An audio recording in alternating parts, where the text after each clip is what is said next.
Hello बच्चों, so welcome back again to your YouTube channel doctor biology by Srishti. और मैं हूं आपकी सृष्टि मैम। और आज बच्चे जो हम टॉपिक करने जा रहे हैं, जैसे कि आपको स्क्रीन पे दिख रहा है, आज का टॉपिक है आपका 12th का चैप्टर फर्स्ट, जिसका नाम है sexual reproduction in flowering plants. Clear है?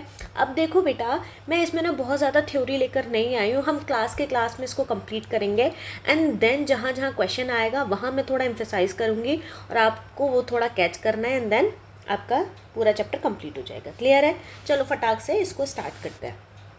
ठीक है, तो हमारा सबसे पहला आता है, अगर आपको मैं पूछूं कि बेटा देखो, आपको इस पूरे जो हेडिंग दिखाई दे रही है उसमें क्या दिखाई दे रहा है? रिप्रोडक्शन। एक सेकेंड बेटा, हाँ ये क्या है बेटा? आपका रिप्रोडक्शन वाला पार्ट है ना। अब आपको पता है कि जो रिप्रोडक्शन होता है, आपका जो रिप्रोडक्शन होता है बेटा, कितने तरीके के होते हैं? बहुत बेसिक से स्टार्ट करेंगे। आपके दो तरीके के रिप्रोडक्शन होते हैं, एक आपका होता है सेक्सुअल और एक होता है आपका एसेक्सुअल, राइट। अब एसेक्सुअल की बात करें तो इसमें क्या होते हैं? क्लोन्स मिलते हैं। और सेक्सुअल में आपके क्या मिलते हैं? वेरिएशंस देखने को मिलते हैं। क्लियर है?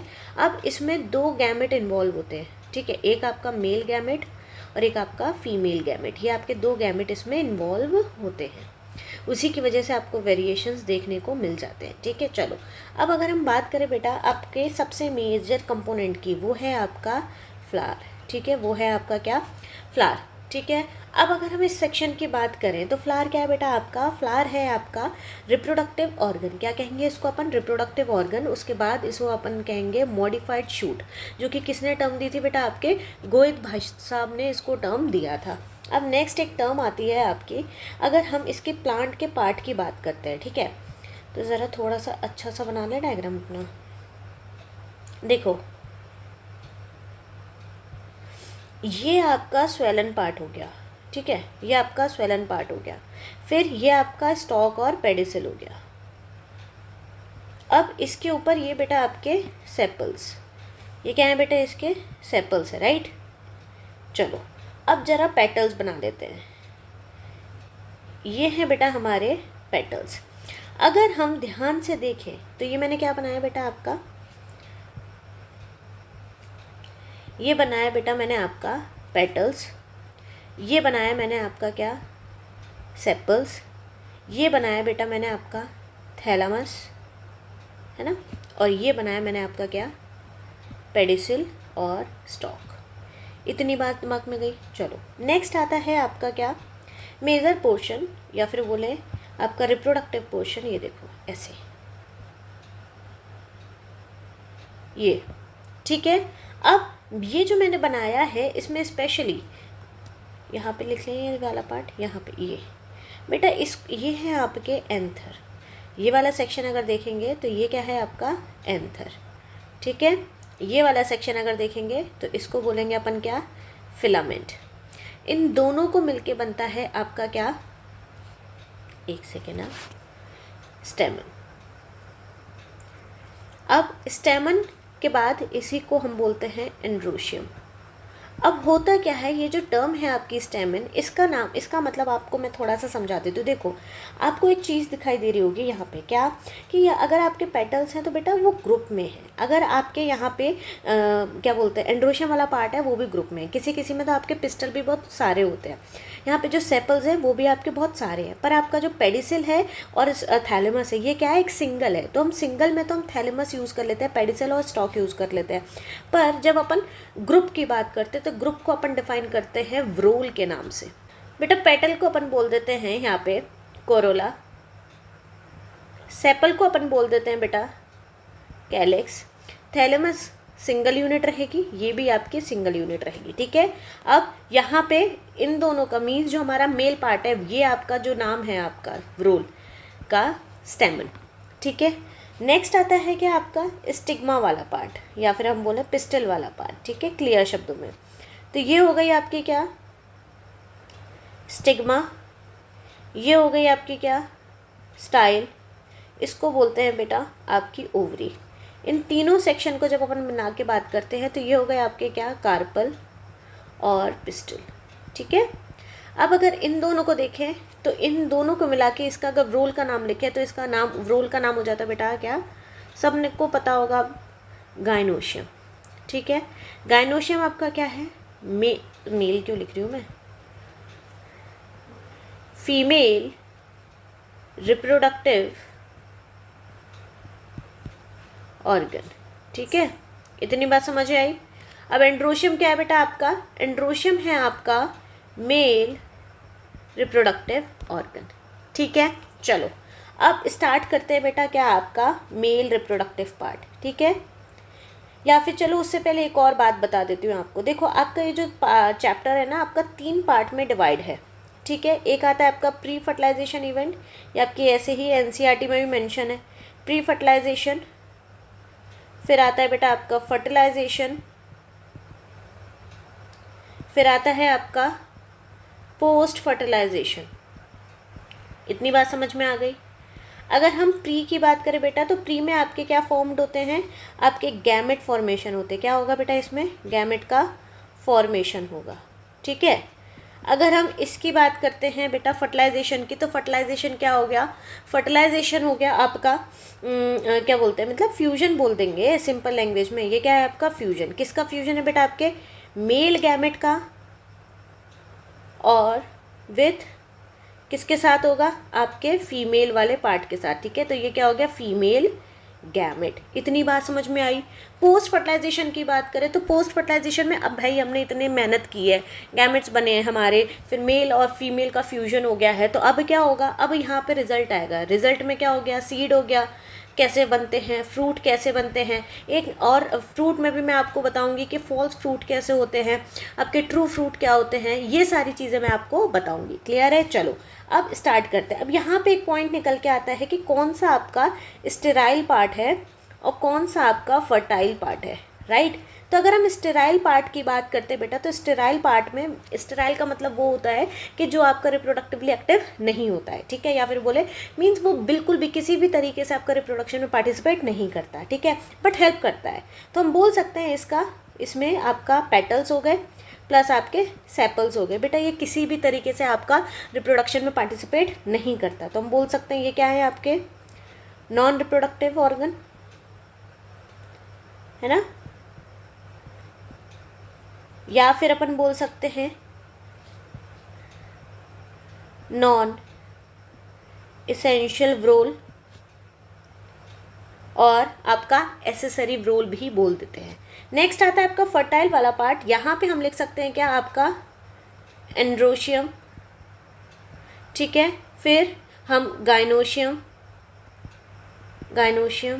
ठीक है। अब ये क्या है आपका, ये है आपका रिप्रोडक्टिव ऑर्गन प्लस व्रोल, ये है आपके एसेंशियल व्रोल। इतनी बात क्लियर हो गई है बच्चा जी। चलिए आगे बढ़े, मेल स्टार्ट करें, मेल पार्ट। तो देखो होता क्या है कि अगर हम बात करते हैं अपने एंथर वाले सेक्शन की, तो ये ऐसा हमारा एंथर होता है। अगर हम इसको इस तरीके से कट करेंगे ना, तो इसकी शेप कुछ इस तरीके से निकल के आती है, ठीक है। यही आपकी एनसीईआरटी में भी मेंशन कर रखी है, यही वाली शेप आपकी मेंशन कर रखी है, ठीक है। हम मान के चलते हैं यहाँ पे होता है कनेक्ट, आपका कनेक्टिव। देखो ये बिल्कुल ऐसे है, हम देखो कैसे मानोगे कि सपोज ये आपके ये हाथ हैं, एक लोब इधर है, एक लोब इधर है, क्योंकि हम अपने एंथर के बारे में जो बोलते हैं, ये वाला पार्ट भी बता ही देती हूँ। कहाँ पे लिखूँ ये, मैं यहाँ लिख दूँ, यहाँ पे लिख दूँ बेटा। ये जो सेक्शन दिखाई दे रहा है ना, ये है आपका बायलोब्ड, ठीक है, और इसको बोलेंगे अपन डायथीकस। अब ये डायथीकस क्यों है, बायलोब्ड क्यों है, वो आपको अभी थोड़ी देर में पता चलेगा, मीन्स अभी जस्ट पता चलने ही वाला है। देखो अब यहाँ पे मैंने आपको बोला, यहाँ पे एक सेक्शन वाली बात आती है कि एक लोब इधर है, एक लोब इधर है, ये ऐसे जॉइंट हो गए, ठीक है। अब यहाँ पे ये जो डॉट दिख रहा है ना, ये हेल्प करता है जॉइंट में, और इसको अपन बोलते हैं कनेक्टिव, इसलिए इसका नाम भी वैसे ही पड़ गया कनेक्टिव। और ये आपका स्टेराइल है बेटा, ये रिप्रोडक्टिवली इनएक्टिव है, ठीक है, रिप्रोडक्शन एब्सेंट, यहाँ पे कोई भी ये पार्टिसिपेट नहीं करेगा। क्लियर है। आगे बढ़े। नेक्स्ट बेटा, इसको हम बोल सकते हैं ये कैसा है आपका यंग एंथर, ठीक है। अब यंग एंथर बेटा आपका कन्वर्ट होता है और इसमें आपके पेरेंट गैमेटस सेल्स फिल हो जाते हैं, ठीक है। क्या फिल हो जाएंगे बेटा, इसमें आपके पेरेंट गैमेटस सेल्स फिल हो जाएंगे, ठीक है। इतनी बात समझ में आई। इतनी बात समझ में आई। ये आपके पैरेन्काइमेटस सेल्स फिल हो गए यंग एंथर में। इसको अपन क्या बोल सकते हैं, पैरेन्काइमेटस सेल। ठीक है। अब ये जो आपके पैरेन्काइमेटस सेल्स हैं ये फर्दर सब डिवाइड होते हैं और कन्वर्ट हो जाते हैं बेटा आपके 4 थीकाज में। तो हम बता देते हैं, इस तरीके से बना देते हैं स्ट्रक्चर। ठीक है। ये किस में कन्वर्ट हो गए बेटा आपके, सॉरी ये है ना, ये आपके 4 थीकाज में कन्वर्ट हो गए। अब यही थीकाज आपके कहलाते हैं क्या, आगे चल के आर्की स्पोरियल सेल। ठीक है। अब यही आर्की स्पोरियल सेल फर्दर सब डिवाइड होंगे, यहाँ लिख दें फर्दर डिवाइड होंगे, फर्दर सब divided into 4 anther wall layer. इतनी बात समझ में आ गई। अब 4 वॉल लेयर के नाम अगर मैं लिख दूँ तो सबसे पहली आती है बेटा क्या आपकी एपिडर्मिस, दूसरी आती है बेटा क्या आपकी एंडोथीशियम, तीसरी आती है बेटा आपका क्या मिडिल लेयर, चौथी आती है आपकी टेपेटम। इतनी बात समझ में आई। अगर हम मिडिल लेयर या एपिडर्मिस की बात करें, ये सब आपकी एंथर की वॉल लेयर। देखो बेटा ये जो आपकी एपिडर्मिस है ना, ये आपके प्रोटेक्शन में काम आ रही है। किस में काम आ रही है, प्रोटेक्शन में। और ये आपकी सिंगल लेयर है। एंडोथीशियम की बात करें तो ये भी आपकी क्या है, ये भी आपकी क्या है, सिंगल लेयर है। और एंडोथीशियम में का सबसे बड़ा रोल है, मैं अगर अभी क्लियर कर रही हूँ। देखो सबसे बड़ा रोल क्या है आपका, अल्टीमेट गोल क्या है कि हमारा यहाँ पे इसके अंदर क्या बनेगा, पॉलन ग्रेन बनेंगे। क्या बनेंगे बेटा, पॉलन ग्रेन बनेंगे। तो जब इसके अंदर पॉलन ग्रेन बने होते हैं ना, तो उनका काम क्या है, वो निकल के बाहर की जाएंगे, बाहर जाएंगे तभी तो अपने क्या है अपनी फीमेल पार्ट को वो क्या करेंगे, फर्टाइल करेंगे। ठीक है। तो उसके लिए अब ये जो आपकी वॉल है इसको क्या होना चाहिए, रप्चर होना चाहिए। ये वाला जो सेक्शन है इसको रप्चर होना चाहिए। ठीक है। तो इसको बोलते हैं डेहिसेंस। तो ये हेल्प करती है, यहाँ पे लिख दूँ इसका, ये हटा देती हूँ मैं पहले, है ना। अब लिख देते हैं हेल्प इन डेहिसेंस। ठीक है, क्लियर है। क्यों, और एक ये बेटा आपके किस नेचर की होती है, हाइग्रोस्कोपिक इन नेचर। ये कैसे होती है बेटा आपके, हाइग्रोस्कोपिक नेचर की होती है और ये हेल्प करती है आपके डेहिसेंस में। अगर मिडल लेयर की बात करें तो ये कितनी होती है, 2 to 3 लेयर प्रेजेंट होती है। इसका नाम बेटा मिडल है पर ये मिडल में प्रेजेंट नहीं है। दूसरी बात आपकी टेपेटम। ठीक है, ये आपके मल्टी न्यूक्लिएटेड होता है, मल्टी न्यूक्लियाई होते हैं इसमें। फिर उसके बाद मल्टी न्यूक्लियाई के बाद हम इसमें बोल सकते हैं ये आपका न्यूट्रिशन रिच होता है। ठीक है, इसमें जो मतलब ये हेल्प करता है क्योंकि इसी के अंदर आपका स्पोरोजिनस टिश्यू बनने वाले हैं। तो अब ये क्या करेगा, इसके अंदर क्या बहुत ज़्यादा न्यूट्रिशन है। क्लियर है। तो ये आपकी एनसीईआरटी में भी लाइन लिखी है। इसमें अगर किसी को कोई दिक्कत आ रही है तो बताओ। अब ज़रा एक मस्त सा डायग्राम बना लेते हैं। ठीक है, ये है हमारा, ये सपोज पहली लेयर आ गई। ठीक है,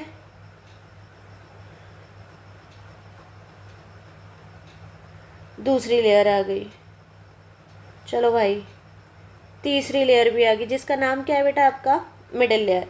अब ज़रा हम बना लेते हैं कोई और रंग से, ब्लैक ले लेते हैं, ये बना लिया। ठीक है, चलो अब बात करते हैं अपने इस वाले पार्ट की। तो ये कौन सी बेटा आपकी एपिडर्मिस। इसकी बात करें बेटा तो ये क्या है आपकी, अभी ऊपर लिखवाया एंडोथीशियम।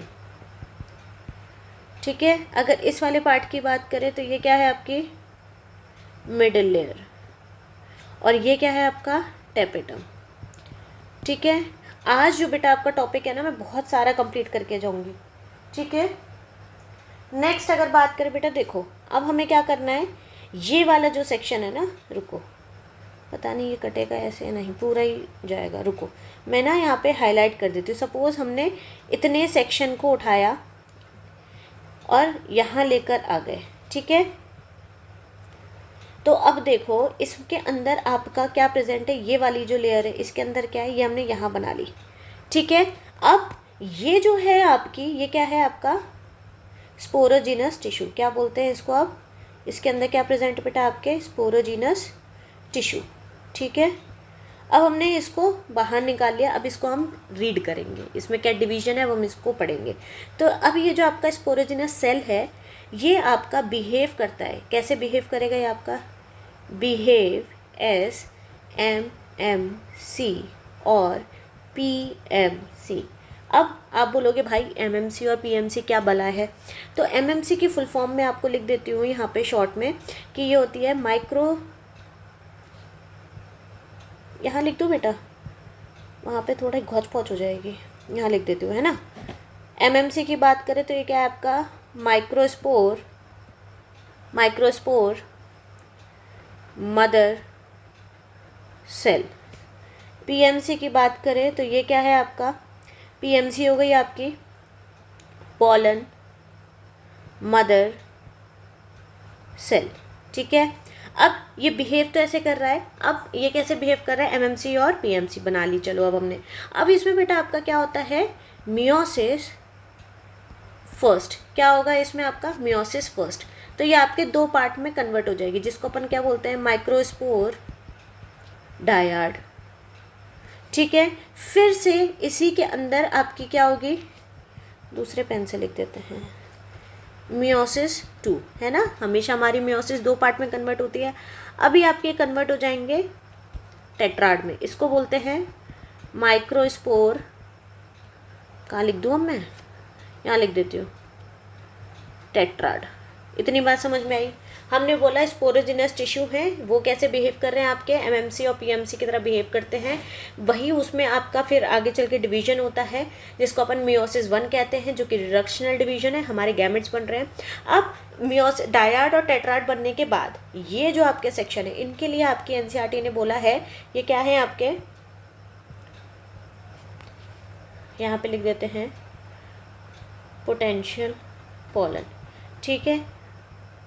चलो अब ये क्या होंगे, ये आपके व्हेन एंथर मैच्योर, ठीक है। ये आपका क्या होगा, डेहिसेंस होगी, मीन्स रप्चर हो जाएगी, और जब ये रप्चर होगी तब आपके पोलन पोलन क्या हो जाएंगे, पोलन ग्रेन स्प्रेड आउट, ठीक है। इतनी बात समझ में आ गई। यहाँ तक अब मैंने आपको दो चीज़ें कंप्लीट करा दी, आपका anther wall formation, wall layer बता दी मैंने आपको, प्लस आपका कैसे आपका मेल बोल सकते हैं, मीन्स पोलन ग्रेन फॉर्मेशन लिख देती हूँ यहाँ पे सीधे, या फिर माइक्रो स्पोरोजेनेसिस, और यहाँ पे माइक्रोस्पोर का मतलब है पोलन ग्रेन फॉर्मेशन, ठीक है। क्लियर है। तो अगर किसी को कोई चीज़ नहीं समझ आती है बेटा, आज मैं आपका टॉपिक यहीं पे ख़त्म करूँगी। अगर कोई चीज़ नहीं समझ आती है तो आप मुझसे कमेंट सेक्शन में पूछ सकते हैं, और होप ये आपको पसंद आए। अगर आपको ये पसंद आता है तो आप इसको लाइक करें, शेयर करें और सब्सक्राइब करें। ओके, बाय बाय बच्चों।